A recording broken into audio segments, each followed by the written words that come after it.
बिस्मिल्लाहिर्रहमानिर्रहीम। अस्सलामु अलैकुम नाज़रीन। दोस्तों, हर किसी को अपना घर अच्छा ही लगता है। वो जहाँ भी चला जाए इसे सुकून अपने घर में ही आता है। कई दफ़ा घर को अपग्रेड करने के लिए या फिर माली तंगी की वजह से घर बेचना भी पड़ जाता है। लेकिन आज की इस वीडियो में हम आपको दुनिया के सबसे जिद्दी मकान मालिकों के बारे में बताने जा रहे हैं जो कि किसी भी सूरत अपना घर बेचने के लिए तैयार नहीं। तो शुरू करते हैं अपना काउंटडाउन। सब्सक्राइब करें इन्फॉर्मेशन की दुनिया को और बेल के आइकन को दबाएं नई इन्फॉर्मेटिव वीडियो सबसे पहले देखने के लिए। Number 8, flyover house. दोस्तों, चाइना की आबादी बहुत ज्यादा है और वहाँ ट्रैफिक के भी बहुत ज्यादा मसाइल हैं। चाइना की गवर्नमेंट रोड बनाकर आवाम को सहूलियात देने की कोशिश कर रही है। ये जो घर आप देख रहे हैं, इस घर के ऊपर रोड तामीर होना था, लेकिन इस घर में रहने वाली 3 फैमिलीज ने इसे बेचने से साफ इनकार कर दिया और ये घर बेचने के लिए किसी सूरत तैयार न होने की वजह से डेवलपर को इस घर के इर्द गिर्द 360 डिग्री की फ्लाईओवर बनाना पड़ गई। सिर्फ इस घर की वजह से पूरी ट्रैफिक घूमकर फिर उसी रोड पर चढ़ जाती है।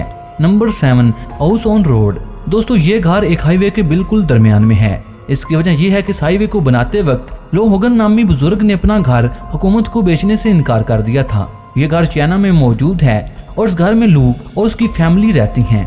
इस घर के पड़ोसियों ने तो अपने घर बेच दिए क्योंकि यहाँ पर हाईवे बनना थी, लेकिन इन्होंने अपना घर बेचने से साफ इनकार कर दिया। इस बुजुर्ग का कहना था कि घर की कीमत इनको बहुत कम मिल रही थी। अब ये घर रोड के बिल्कुल दरमियान में आ गया है और ये 5 मंजिला घर एक अजूबा बनकर रह गया। Number 6, housing shopping mall. दोस्तों, सिटिंग शहर में एक बहुत बड़ा शॉपिंग मॉल है जो कि बहुत पॉपुलर है, लेकिन इस मॉल के बिल्कुल दरमियान में एक पुराना सा छोटा सा एक बूढ़ी औरत का घर है जिसकी उम्र 84 साल है। इस घर में ये बूढ़ी खातून रहती थी। इस मॉल को बनाने वाले बिल्डर ने इस खातून को बहुत पैसों की ऑफर की, लेकिन उन्होंने अपना घर बेचने से इनकार कर दिया। इसके बाद बिल्डर के पास कोई और ऑप्शन नहीं था और उन्होंने घर के इर्द गिर्द मॉल बना दिया। मॉल बनने के 1 साल बाद इस बूढ़ी खातून की मॉल के मालिक से अच्छी दोस्ती हो गई। मॉल का मालिक इसके घर में फ्री सामान भेजा करता था। 87 साल की उम्र में मरने से पहले इस औरत ने ये घर मॉल के मालिक के नाम कर दिया, लेकिन ये घर आज भी वहीं मौजूद है। Number 5, yuan highway house. दोस्तों, चाइना में एक हाईवे बनाया जा रहा था। इस हाईवे के एक हिस्से में एक घर आता था जिस पर से रूट गुजरना था, लेकिन इस घर के मालिक ने अपना घर बेचने से साफ इनकार कर दिया। इस घर की वजह से चाइना को अपना हाईवे 2 हिस्सों में तकसीम करना पड़ा और ये आज भी हाईवे के बिल्कुल दरमियान में है और लोग इसके इर्द गिर्द से गाड़ियां गुजारते हैं, लेकिन इस घर का मालिक आज भी इसे बेचने के लिए तैयार नहीं। Number 4, farm on highway. दोस्तों, चाइना में बड़ी गाड़ियों के लिए रोड डेवलप हो रहा था। 2014 में यह हाईवे एक 70 साल बूढ़ी औरत और 71 साल शख्स के फार्म तक पहुंचा। उन लोगों ने पहले फार्म के मालिक से बात नहीं की थी। जब गवर्नमेंट ने यह फार्म खरीदने के लिए कहा तो दोनों बूढ़े और बूढ़ी ने बेचने से इनकार कर दिया। इस फार्म पर भी कोई जगह नहीं बनाई जा सकी। इस फार्म के इर्द गिर्द भी कोई जगह नहीं थी और ना ही इस रोड को टर्न किया जा सकता था, तो ये पूरा प्रोजेक्ट बुरी तरह फेल हो गया और ये रोड फार्म पर आकर रुक गया। ये ओल्ड कपल किसी भी गाड़ी को फार्म में से नहीं गुजरने देते, लेकिन कभी कभार छोटी कार इसकी साइड से गुजर जाती है। चाइना के लोग वाकई में बहुत ज्यादा जिद्दी होते हैं। नंबर 3, यांग हाउस। इस घर को देखकर आप सोच रहे होंगे कि ऐसी जगह पर भला कौन घर बनाना चाहेगा, लेकिन ये घर पहले हमार जगह पर ही बनाया गया था। ये घर चाइना में बना हुआ है और ये एक बहुत बड़ा 3 मंजिला घर है।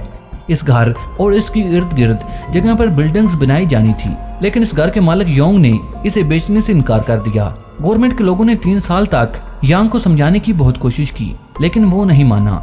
बिल्डर इस जगह पर कुछ भी तामीर नहीं कर पाए तो उन्होंने इस घर के चारों तरफ मौजूद अपनी जगह में गड्ढा बना दिया, जिसकी वजह से यांग के घर का बिजली और पानी का कनेक्शन भी कट गया। लेकिन यांग और उसकी फैमिली आज भी इसी घर में रह रही हैं। ये लोग नदी से पानी भर कर लाते हैं और बिजली के बगैर ही रहते हैं। ये वाकई में ही आज से ज्यादा जिद्दी हैं। Number 2, farm in Japan airport. दोस्तों, जापान में एक नारिटा एयरपोर्ट बनाया जा रहा था। जब ये एयरपोर्ट बनाया जा रहा था तो बहुत से किसानों ने अपनी जमीन को बेचने से इनकार कर दिया। किसानों की ये जमीन एयरपोर्ट के दरमियान में आ रही थी। बहुत सारे फार्मर्स ने अपनी जमीन नहीं बेची और गवर्नमेंट को ये एयरपोर्ट छोटा करना पड़ा। इस एयरपोर्ट में 3 रनवेज बनाए जाने थे, लेकिन अब इसमें सिर्फ एक ही रनवे बन पाया। 1978 में लोगों ने लीगल केस करके अपने फार्म गवर्नमेंट को नहीं दिए। अब इन फार्म से प्लेन सिर्फ 40 मीटर की दूरी पर होते हैं और किसान दिन में टेक ऑफ और लैंडिंग के नज़ारे लेते हैं। Number 1, Washington house. दोस्तों, वाशिंगटन टाउन में प्रॉपर्टी का रेट हद से ज्यादा है क्योंकि वहाँ पर बिल्डिंग्स के जाल बिछाए जा रहे हैं। डाउनटाउन में एक शख्स रहता था जिसका नाम ऑस्टन था। इसका एक घर था जिसको रॉयल स्ट्रीट बिल्डर खरीदना चाहते थे क्योंकि इस घर की लोकेशन बहुत ही अच्छी थी और इन बिल्डर का इरादा वहाँ पर ऑफिस बिल्डिंग बनाने का था। इस घर के लिए उन्होंने ऑस्टिन को $3 मिलियन की ऑफर दी। ये वाकया 1980 का है। इस वक्त ये रकम हाथ से ज्यादा थी, लेकिन ऑस्टिन ने अपना घर बेचने से मना कर दिया और अपने घर की जगह पर अपना पिज्जा स्टार्ट करने का फैसला किया। इतनी बड़ी ऑफर रिजेक्ट करने की वजह से ऑस्टिन के चर्चे हर जगह होने लगे। 4 साल बाद इस घर की तरफ बिल्डिंग बनने लगी और इसकी वजह से ऑस्टिन का घर 3 तरफ से मुकम्मल बंद हो गया और वहाँ पर पिज्जा बिजनेस भी ना चल सका। और इस बात से परेशान होकर ऑस्टिन ने वो घर बेचने का फैसला किया और कीमत $1.5 मिलियन रखी। ये कीमत बिल्डर की ऑफर से आधी थी, लेकिन फिर भी ये घर ना बिक पाया। आखिर अच्छा कस्टमर ना मिलने पर 2011 में ऑस्टिन ने वो घर $7.5 लाख में बेच दिया। तो दोस्तों आज के लिए इतना ही। आपको ये वीडियो कैसे लगी कमेंट बॉक्स में मुझे जरूर बताइएगा और मजीद इन्फॉर्मेटिव वीडियो देखने के लिए हमारा चैनल सब्सक्राइब करें और बेल के आइकन को भी जरूर प्रेस करें ताकि आपको हमारी लेटेस्ट वीडियो की नोटिफिकेशन मिलती रहे।